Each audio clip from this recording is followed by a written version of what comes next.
It's Aariaa. Welcome to TLC Next Reveal. There are times in life that break everything wide open. Sometimes it isn't a battle, not a blowout, not even a speech. Sometimes it's silence, a moment so heavy that no words can bear it. Garrison's funeral wasn't goodbye so much as the instant this family's fractures became inarguable, and not just to television viewers, but to the people standing there as well. You could sense it in the way they didn't gaze at one another. You could see it in the way that they stood miles between them, even when they were merely feet from one another. If you haven't already, be sure to subscribe and hit the bell, because I guarantee you, we don't sugarcoat anything here. And I truly want to know how you felt watching that episode. So drop your thoughts in the comments, because this wasn't just another scene, it was a reckoning. The loss of Garrison was horrific, and yet what happened at his funeral wasn't all about sorrow. It became a focus on every hurt. This family never recovered. Everyone came to bury a son, a brother, a beloved one. But what was intended to be a moment of togetherness was transformed into something horribly evident. This family is broken. There was no hug between Kody and Janelle, no easing, no eye contact. Even Christine clutched her children close. Janelle leaned on her boys, and Kody stood with Robyn and her kids, like they were a distinct family altogether. Even Mary, who was present, remained separate from the center. She wasn't with Janelle or Christine. She didn't appear brought in by them to their place. Layan stood with their siblings, and that meant its own story too. And the lack of Garrison's brother McKelty and her husband Tony also loud. This wasn't just a funeral, it was a painting of sorrow, laying open years of betrayal, neglect, and silence. The gulf wasn't emotional anymore, it was physical, seen on camera, and it was tragic. The funeral scene didn't pull its punches. It gave us a bare, quiet glimpse at the sort of sorrow that doesn't just wound, it splits. What we saw on film wasn't just a family reunion to bid farewell to Garrison. It was a visible map of who still speaks to who no longer is able, and who doesn't even attempt at the gravesite. The family was divided literally. Kody and Robyn on one side, dressed sharp, put together nearly like going to church. On the other side stood Janelle, Christine, their children, and Mary somewhere in the background. The way in which they were dressed seemed relaxed, warm, more like having come to grieve someone. They actually knew that contrast wasn't lost on the audience. It nearly seemed symbolic. One side rigid made up the other side, visibly shattered, but authentic, and in the middle of it, all silence, so much silence. Not the kind that's peaceful, the kind that teeters on a wall. No embraces between Kody and his other kids. No little conversations, no gestures over that emotional battlefield. Everyone remained in their corners, and the space between them, it felt enormous. The camera didn't miss anything. It lingered long, uncomfortable shots. Janelle wrapping her coat around Christine with her arm across one of her children. Leon standing alongside their siblings, eyes cast down. And then there was Kody, somber but steadfast, and Robyn quiet, standing near her children, but never venturing near the others. There were no mutual tears between the two groups, no reaching out, no "I'm sorries," and the most chilling aspect, it felt foretold, like everyone already knew. Reconciliation wasn't on the horizon. Not now, not there, not even for Garrison, Janelle. Past, Kody the urn, that was it. No words between them. No glance was exchanged. It was like passing off a duty. Not a shared mourning. Kody put the urn into the ground, but even then there wasn't any coming together. It was two distinct ceremonies taking place side by side, but never overlapping, and while most remained in their emotional lanes, one person silently crossed over. Logan, the oldest son, the peacemaker, he crossed over to Robyn's children, gave them a silent hug. No fanfare, no big deal. Just little nice gesture amid so much division that one said, A lot Logan still attempts, but nobody followed. Nobody else crossed that unseen line, not even for closure that hurt the most.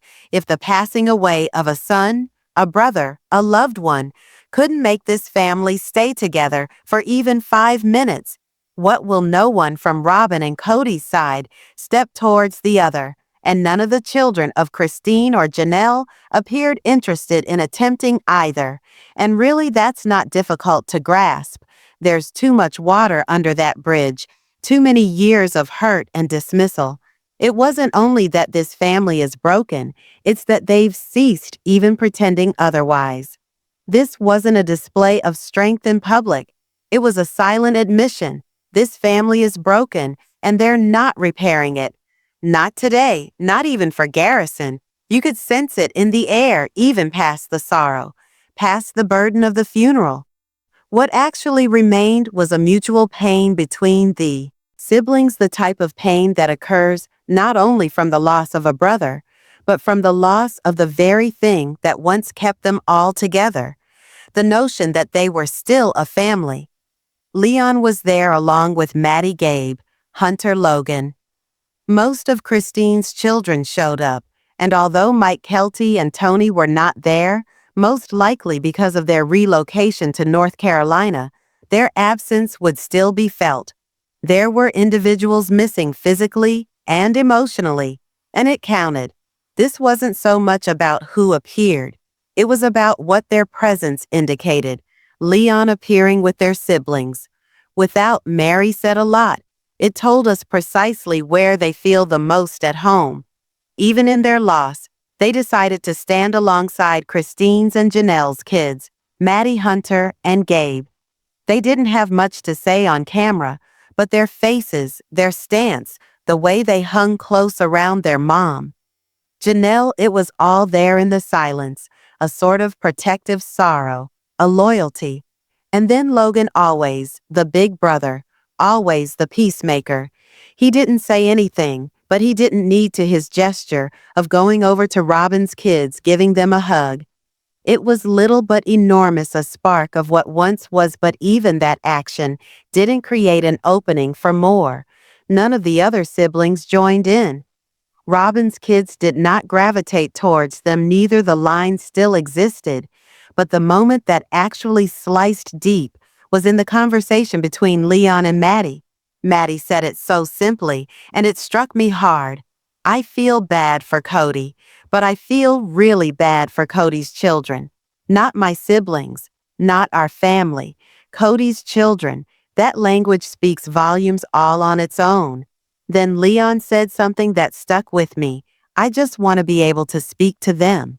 Them meaning Robyn's children. That wasn't bitterness, that was yearning, a humble desire to reconnect, to speak, as they once did. But the reality of they can't, that there hasn't been any conversation at all, that silence hurts worse than any disagreement. It's heartbreaking, truly, because what the death of Garrison did was remind these brothers and sisters, particularly the ones who grew up close-knit, of what they've lost over time.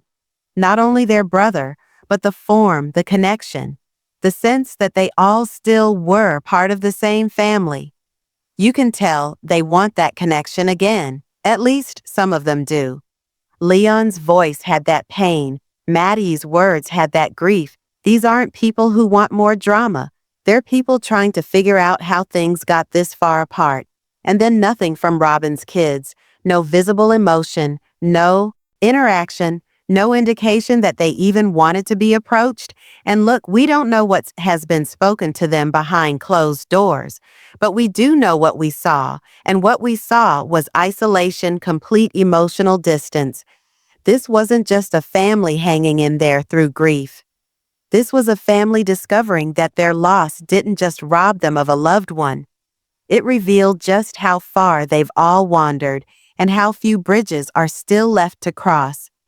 What struck me most, perhaps more than the divide, more than the silence, was who appeared emotionally. Christine and Janelle didn't simply go to their son's funeral.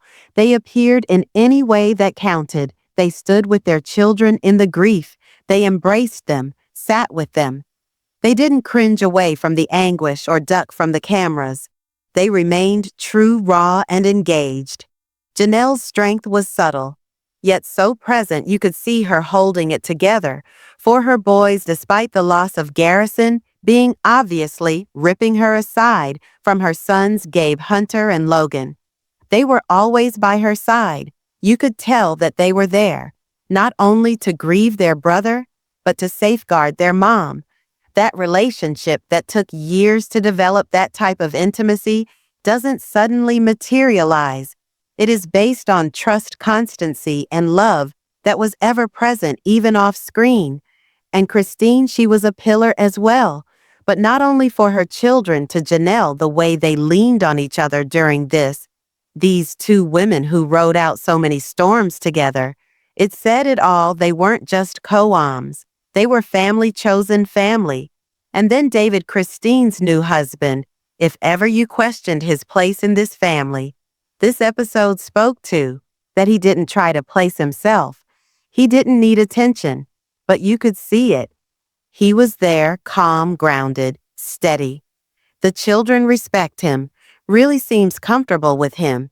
And Christine, she had someone with her who didn't vanish when things became difficult. He didn't fill in for Garrison's dad, but he arrived when Kody didn't. Which leads us to Kody.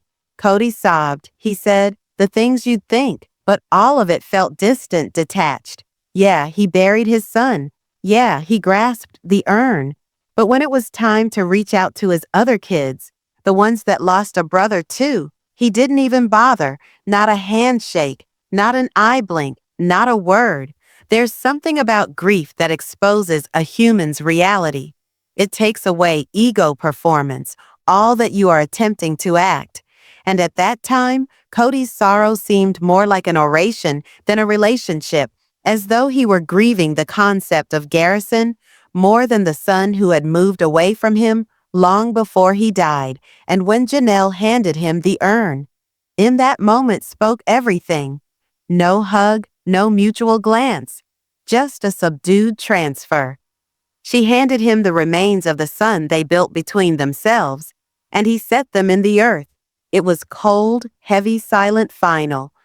Not only for Garrison, but perhaps for whatever relationship they had shared. It's hard not to notice how Kody remained tied to Robyn and her children.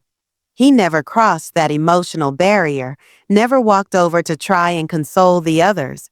And when he read at the service, you could see the other kids, heads dropped, eyes averted, nearly like they did not believe a word of it, as if they had seen it as a performance, an act he was portraying for the cameras. There's sorrow, and then there's sorrow with responsibility. Kody introduced emotion but not contemplation, no hint of remorse for the estrangement, no attempt at reconciliation. And that is the one that wounds the most, because when the cameras turn off, when the service is over, what remains isn't the speech. It is the silence that comes after. You'd think in this kind of moment, placing a son to rest, the rest of it would drop away. Old resentments, bruised feelings, years of silence. You'd think there'd be hugs, tears exchanged across once broken lines, people finally saying, none of this matters anymore. But that never arrived, not at the funeral, not at the grave, not even for Garrison. Instead, the gap was as distinct as ever. Two sides, two realities, Kody and Robyn on one side, standing straight, formally dressed, as if arriving at a photo shoot. And opposite them, Christine, Janelle, Mary, apart, not together, and their kids. The children who grew up with Garrison, the ones who lost not only a brother, but a connection that once meant everything. They didn't lose only someone. They were compelled to grieve across a gulf with nobody extending a hand to meet them halfway. No looking at each other, no common grief, no touch, nothing.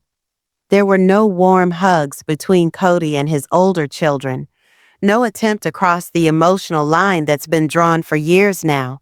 Just more silence, and it wasn't the kind of silence that heals. It was the kind that tightens, grows heavier, and settles into every moment. And then came the sermon, Kody's brother-in-law, Tim, spoke, and for a minute it felt like there might be something hopeful. There, his words were thoughtful, full of compassion. He spoke about the grief of a mother, about healing, about the need to mend broken relationships, but then he veered and he said something that felt completely off. No one will understand the remorse of a father, and that's when so many of us watching felt it. This wasn't for the family.